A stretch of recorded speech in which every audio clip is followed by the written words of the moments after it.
felt like we were really nervous in the first half, and we played a rushed game of soccer where we were giving possession away a lot.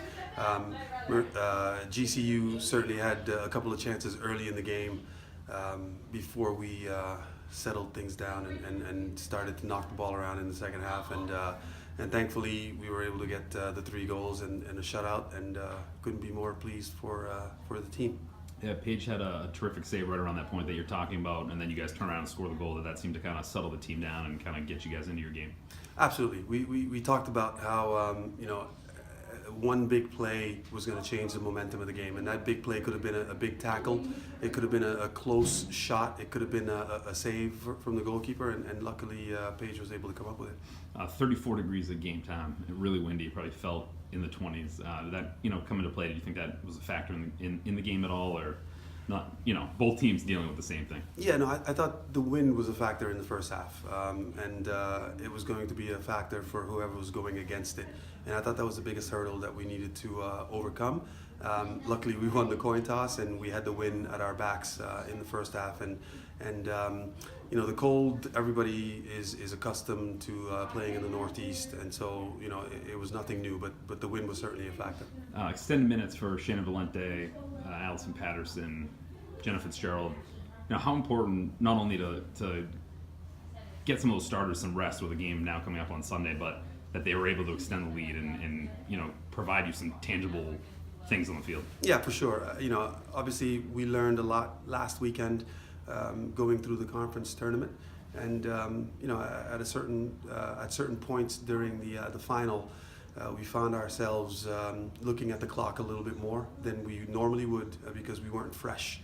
So the key was to again try and keep possession of the ball as long as we could. Obviously, if we can get a goal early and sort of control the game, we would be able to get our starters some rest. And as we continuously said, it doesn't matter who's on the field. Everybody should know their job, and we're getting contributions from different areas of the field and different people, whether they're starters or coming off the bench. And it's just important to get that, first of all, but it's important for them to be able to produce when they come off the field as well, which helps our cause, and we couldn't be more pleased with the depth. Obviously, still in the midst of it here. Not going to ask you to reflect, but what does it mean to you to take this group, place that you went to school, and get this program its first NCAA win? I mean, it's huge. I feel like I'm home, and it took me and the staff coming back home in order to accomplish some of the things that we were able to do this season. We're still hungry for more because this team is capable of getting more, and with a nice day's rest tomorrow, we'll put a good game plan together to face Mercy on Sunday, and hopefully we've got another good performance in us this weekend.